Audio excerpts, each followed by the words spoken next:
Okay, I think I'm finally on.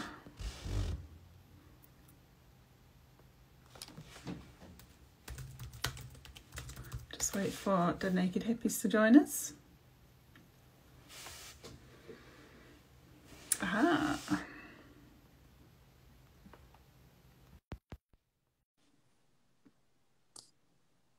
Is that working? This is always the fun bit. Hi! Hello. It's quite simple. Yes, well, it is if your internet's working, because I've been trying for the last 5 minutes and it just kept saying poor connection, no matter what I was doing, so I just turned my phone off and on. It's the best solution. It works, doesn't it, usually?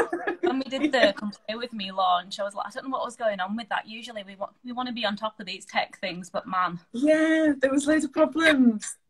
Ready to throw the phone and the laptop out the window. I just wasn't having it. But yeah, this was easy. I was impressed. Yeah.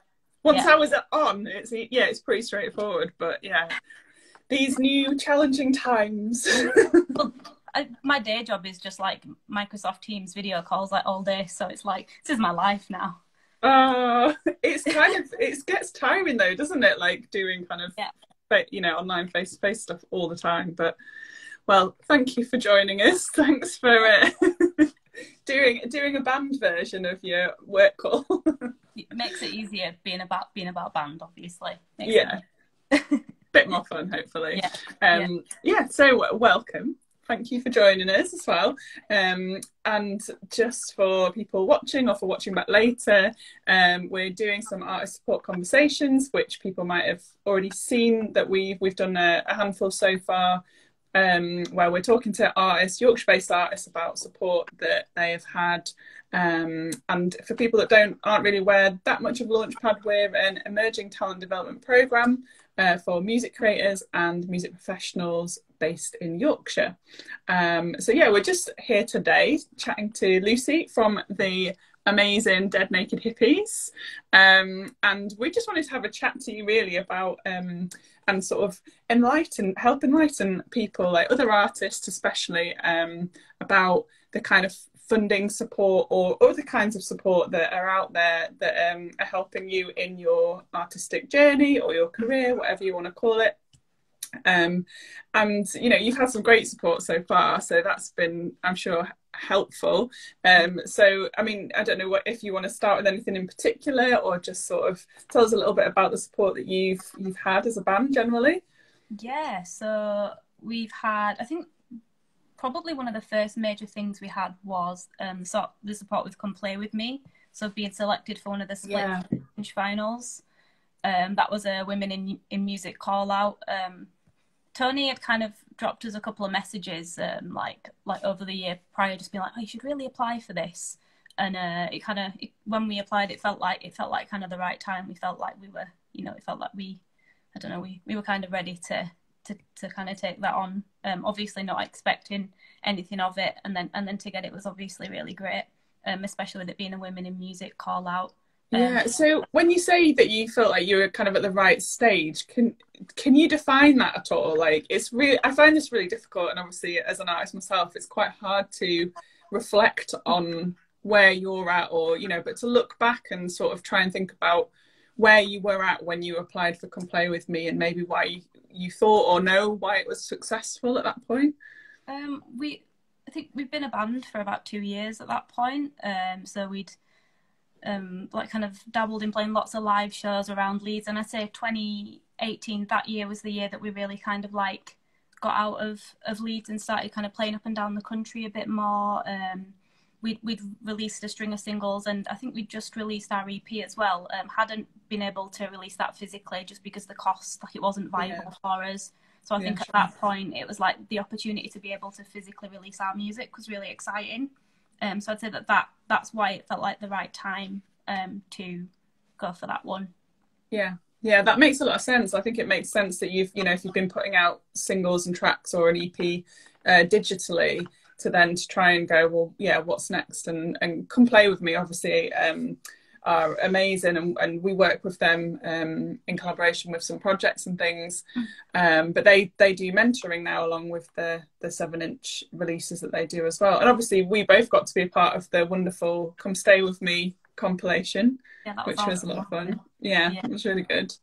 So yeah, I mean, they're definitely a great place for, I think, for very like early stage artists, but you've definitely done something, you know, you've started the ball rolling, you kind of know who you are as an artist, and then starting to like put things out and get out into the world and things. So did it feel like a natural step for you to then apply for Launchpad? Was that, because that was last year, wasn't it, that you so actually we I think after that, I guess it was kind of a bit maybe topsy-turvy for us in that we applied for their Help Musicians Do It Differently fund. That was after we released the vinyl with Come Play With Me. So we applied for that one, and then I think I applied for Launchpad maybe shortly after that as well. So they were both within the same year that we received the Do It Differently fund, and then the Launchpad recording support. Right. Support with playing in Millennium Square as well.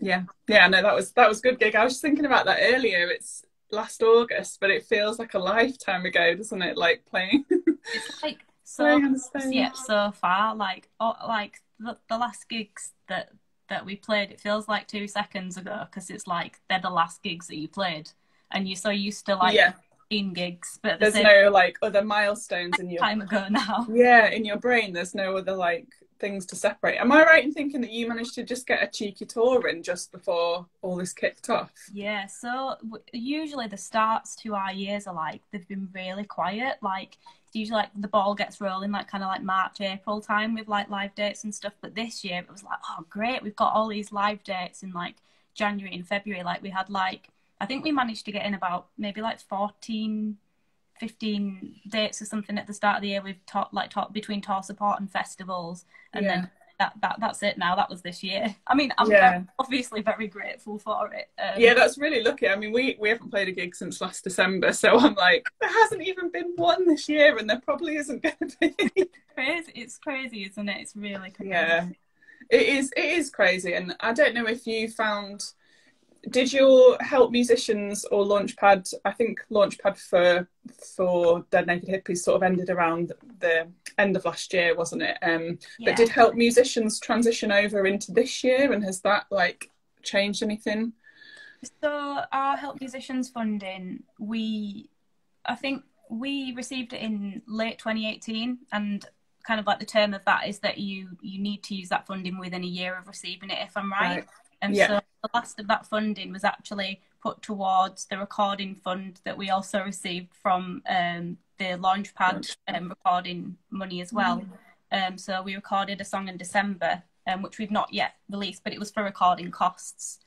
So that kind of turned. That's interesting actually, because I think, you know, with what we're explaining to other artists and what other artists have done, and like, you know, my own band has done and things, is like that kind of progression. We also, you know, released Through Come Play With Me, then went on to Launchpad, played the same show as you, but we got some help with the Help Musicians funding, and then we got that at the end of last year, so that's what we're using to help release our album now. So it's kind of been quite a chronological progression, but it's quite interesting that you applied for them at the same time. And in fact, you kind of used them together, which is, you know, another way to think about it for people, I think. I appreciate that. Probably wasn't like, it's not as like linear, but in that sense, I think that's the thing, and it's really important to put to people, is that there are a lot of opportunities out there, you know, especially for bands at kind of like smaller levels these days, you know, bigger pots of money, smaller pots of money, different funds, and it's definitely worth like researching them. And obviously that's seeing how the two funds kind of married up for us, is that when we got offered the recording support from Launchpad, I kind of checked in with my Joe at Help Musicians just to make sure that it was fine for me to combine, you know, those two pots of money towards something. They were absolutely fine about it. And I think that's definitely something to note, is that, you know, like when you receive funding, the person on the end that's kind of like awarded you that funding is wanting what's best for you. They're not going to be like, no, you can't do that, if that makes sense. Yeah, I found that the same actually, and especially with ours running over the course of this year, obviously things have changed, our timeline for release has changed, the way that we ended up doing some of the physical products and things, and like shuffling budget around and stuff, and they've been completely fine about it. I think they just want to know that it's happening, it's being done well, and that you're, you know, kind of letting them know and talking to them. I mean, I had a meeting with Joe in person before before I applied for Help Musicians. Did you speak to anybody or get any advice or like guidelines or anything like that beforehand? Yeah, so when I applied for the Do It Differently fund, there's always two people that if I'm applying for funding, I run my application by, and that is Scott Lewis and then Tony from Come Play With Me always. It's so helpful to have somebody who's like experienced in looking over funding applications to, you know, to give you some kind of like some, I guess, because they're on the kind of on the outside, they can kind of look at your application kind of, I guess, from an unbiased perspective, if that makes sense, or like because you're so close to what you do, you need to make sure that you've explained yourself as clearly as possible. So I'd say it's really important to get somebody to look over any kind of funding application. Yeah, and to make sure you've really answered the questions right, because it can be very easy to go off on a bit of a tangent. I know I'm a bit of a I'm one of those people that just blurts and writes loads of stuff, and then I have to really trim all the fat out and get to the point. And actually, you know, the easier way to do it would probably just be like bullet point your answers and then flesh it out. But I seem to go the long way around to do it. But you find with the applications that the word counts can be so tight, or like really video applications really, really short as well. Yeah, I did a video application recently. I wrote it. And then I filmed it, and it was like trying to cut the words down to make it the right length, but then just trying to make it flow as a video as well. It was so difficult.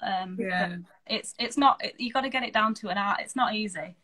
No, it requires a lot of practice, doesn't it? And I think, you know, and we've touched on this in some of the other conversations that I've had, especially, that actually doing it is a really helpful like exercise. It's like helpful for planning, it helps you get better at writing funding things or doing the video applications, whichever you kind of prefer, and actually that there probably will be knockbacks and there will be times you don't get things, but you know, to just keep trying and keep like exploring how to do it. So I think it's really important, like if you don't get something as well, like you know, you hear it from so many bands and artists, it's like, I didn't get that, I applied for it like, you know, 3 or 4 times before I actually got some funding. It's just about kind of like, you know, I guess the learning curve that it brings, and like, you know, don't be down on yourself or anything, you know, being resilient with it as well, because, you know, if you really want something and you know, if you keep working, you know, just keep at it. Yeah, I think that's a really good like way to think about it as well, because I think maybe I'm generalizing, but you know, a lot of creatives and artists can be maybe quite sensitive types, and I know I have in the past taken it personally and things like that, and actually I've been on the other side of it now, you know, with Launchpad judging, but I've also judged some of the Women Make Music for PRS and Foundation and stuff like that, and actually there's so many things to consider. It's not just about whether you're good enough. Like most people are good enough. It's about how well it's planned, how well your application's written, how clear it is. But also, like in comparison with other artists that are getting support, there's a kind of like, you know, people maybe trying to like spread out the genres, spread out the genders. Like there's all these things as a judge to consider as well. So actually it's, or from that side of it, it's, you know, it's trying to make yourself stand out and be really clear and really just get across what it is you're trying to do. Did you feel like it was kind of easy to get across like who you are? Did you feel like you were at a point before you'd applied for these things that did you feel like you sort of know who you are as an artist and what it is you're trying to do, or were you looking for like creative input or anything like that as well? Because I know sometimes people are actually looking for help with that kind of thing, or creating visual identities or that sort of thing. So in terms of when we applied for the Do It Differently fund, that was mainly for recording costs, and I think we applied for touring costs initially, But that later changed, because after we had our business advice sessions, we kind of sat down and had those. Our plans then changed, and we were going to use it towards more recording, which was the pot of money that then went towards the Launchpad funding for the track that we recorded in December. So for us, it was more about kind of trying something with a different producer that was maybe a little bit more expensive to work with, that that wasn't going to be financially viable for us without funding. And we just kind of like, we kind of took that and ran with it, really. I'd say like kind of identity wise, I guess from the beginning, really, we've been very kind of like I guess quite like adamant on the kind of imagery that we want to create. And so I don't necessarily think the funding was like part of that, if that makes sense, though. Kind of imagery is such an important like thing to us and stuff.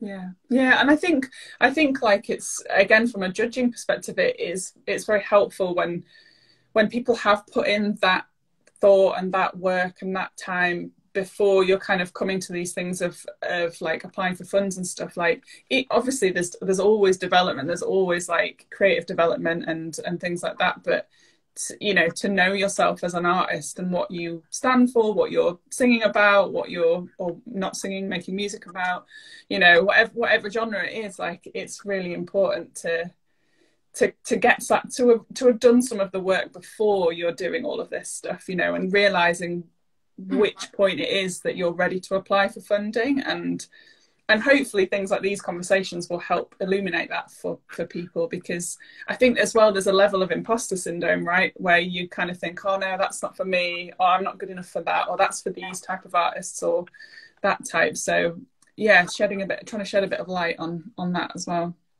Yeah, for sure. Would you give any specific like helpful tips, do you think, about applying for any, like actually applying, like how did you find the forms and that kind of thing?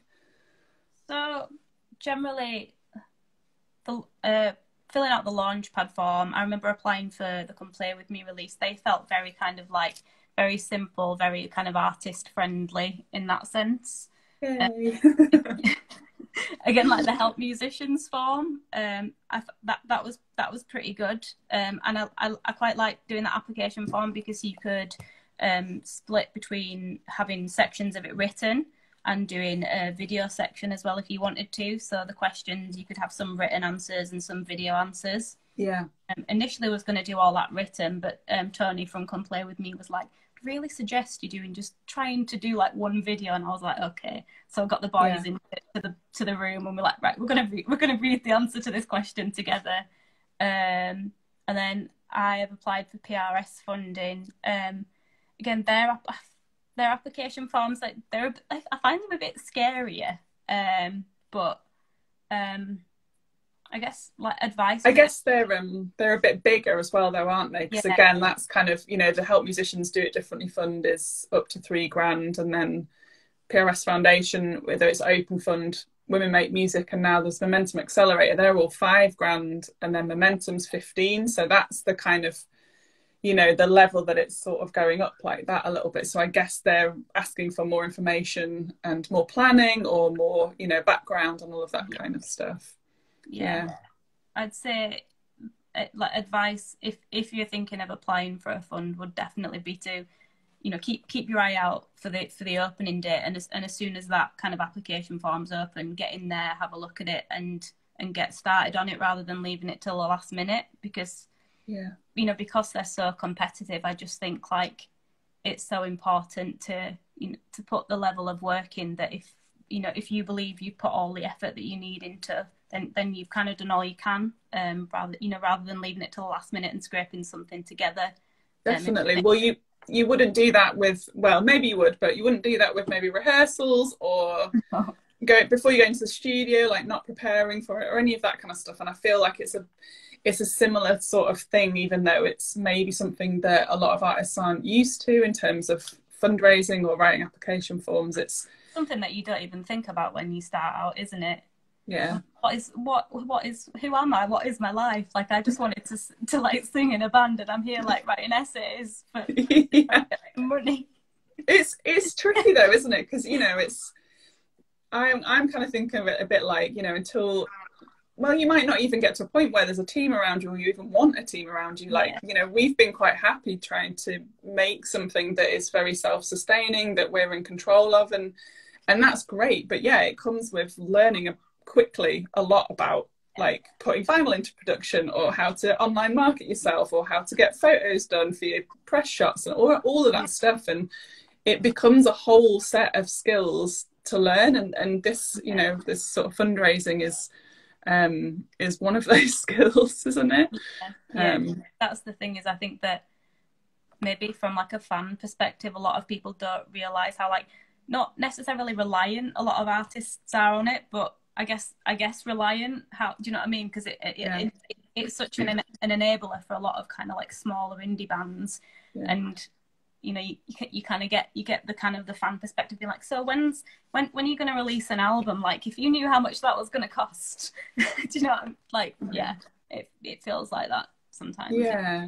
Yeah, and it's tricky, and I think one of the things as well that we're trying to demystify, and I know that I think a lot about personally, is like how to pull on all of these different things, which makes it a kind of a complicated existence as an artist in a way, to try and figure out, well, if I get a bit of funding from there, and then if we get a little bit of revenue from Bandcamp, and then if we do that, but then if we can pull in some favors for making a music video, or, you know, it's a constant juggling act. And it feels like, you know, getting help where you can is like a good idea, like, because I naturally try and do everything myself, and then I'm like, actually, you could ask that person for a bit of advice, or maybe they'll do a video for you and you won't have to pay for it. And it's like an exchange, and it does feel like a bit of a constant haggling act as a band. It does But it's all fun and games.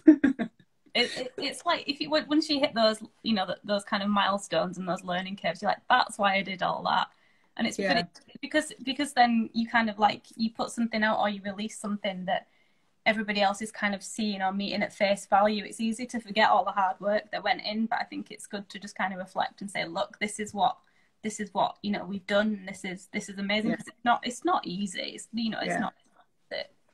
No, anyone releasing music, you know, like, it's tricky. It's a tricky business, and to be doing it, you know, at a grassroots level, and to trying to grow that is a tricky thing. So, you know, and again, that's why Launchpad is here to help facilitate that from the ground upwards a little bit, and help point people towards those other things and grow along the way, and hopefully that will, you know, be helpful for a lot of people. So obviously this year has scuppered up lots of plans, but going on from your journey from these funding applications and things that you've been successful with, was there, or is there, a plan of, like, you know, going forward? Has that helped you think about how to go forward as a band?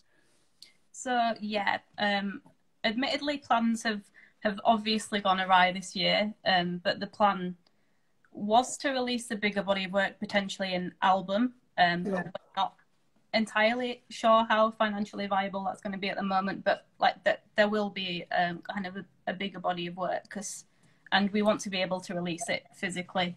So it's kind of just, you know, we're figuring things out. I wouldn't want to just be like, hey, I've got everything figured out, because that's not going to be helpful for another band or artist to hear, because it's just not the truth. You know, it's been such a hard year. So just like focusing energies into writing, demoing as much as we can at the moment, and we'll get in the studio when we can. Obviously, I've tried to apply for some of the other funds that have come up, but it's just a matter of, you know, if you don't get those funds, you've got to make it work, and you've got to figure it out. You know, it's not just like our band that's in that position. It's a lot of bands and artists. The natural you know, obviously, post like kind of applying for a Launchpad and Help Musicians funding, you've got your kind of bigger PRS funds as well on offer. So and also we're doing a panel on this in a couple of weeks' time with the Arts Council, that they've reopened their project grants funding applications that are, I think they're up to 15 grand. and they are encouraging more applications from music creators, which I've kind of had some experience with in the past, but more in an experimental cello installation sort of way, and actually had never really thought about it for as a band. But we've got I've forgotten the name of the band, that's really terrible, but there's a chap from a band, Yorkshire based band, that have got some Arts Council funding for like releasing, either recording or releasing their album. So actually that's another thing that I think artists, and specifically like, you know, what we would call commercial musicians, even though we know maybe that's a loose term for all of us. But actually that is another avenue that we're hoping to highlight as well. So maybe that's something you could check out as well. That's cool. Yeah, thank you. Yeah, tips all around. But yeah, well, thanks for chatting to us. Unless you have any other pearls of wisdom or you want to say anything else, maybe we'll leave it there. Yeah, I'm not sure. It's been nice. It's been nice to talk about funding and stuff. Yeah, and it, like you say, I think it's really helpful to positively reflect and just kind of go, yay, like achieved things and have those positive experiences and kind of move forward and stuff. Because yeah, it's easy, like you say, it's very easy just to like do it, move on, like, because it's a bit of a fast-paced world trying to write and release music. What's been strange about this year, and I'm sure it's strange for a lot of artists, is that you're usually very like you know, in kind of like Dead Naked Hippies land, we just played ridiculous amount of shows, and I think in hindsight, and then, you know, done all of the kind of everything behind that nobody sees, like applying for these funds, recording new music, getting everything that we need to get together, and like this year's been kind of like a take stock, like, oh my god, we've stopped for a bit. I'm sure like a lot of artists, it kind of, it's definitely that that kind of realization, isn't it? Just like, oh my god, how did we do all of that before? Yeah. And I feel a little bit like anxious about trying to do it all again at some point. So, you know, for me, I'm wired to just like being little hermits at home. Like, I don't want to play a gig. I'm going to bed at 10 o'clock now. Yeah, I mean, how are we going to get all musicians out of hibernation? That's going to be a new challenge. Like, we actually do love to hibernate, so it's going to be hard. It's going to be hard. Or we'll be fine. Yeah. Or we're all just like run out the door and be like, gigs. Yeah, I think it's going to be one or the other, but I feel like if I just play, I'm just going to play one gig and just burn out instantly and just like put everything into it. That's the thing, is that I don't know, like, alongside obviously, like, you know, for reality is for a lot of people working a day job as well, it'll be like, how was I doing that before? How am I going to get back to like doing the day job and then playing gigs and then going to work the next day and all that stuff?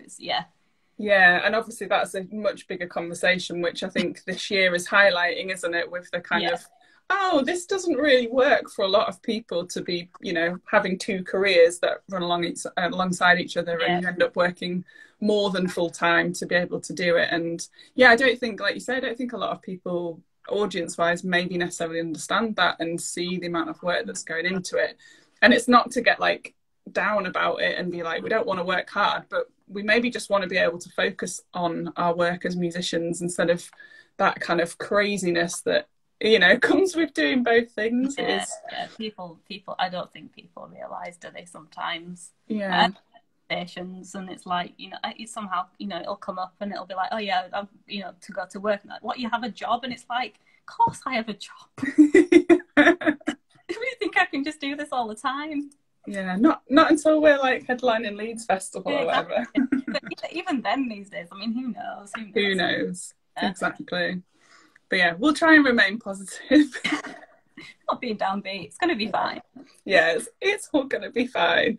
Before we go too far down the 2020 spiral and music industry collapse, let's maybe leave it there. No plan yet, sorry. Yeah, it's fine. But yeah, it's been really lovely talking to you. Thanks for coming on with us. And hopefully I'll see you at a gig at some point in the future. Near future, in this sci-fi near future world. All right, take care, Lucy. Thanks, bye.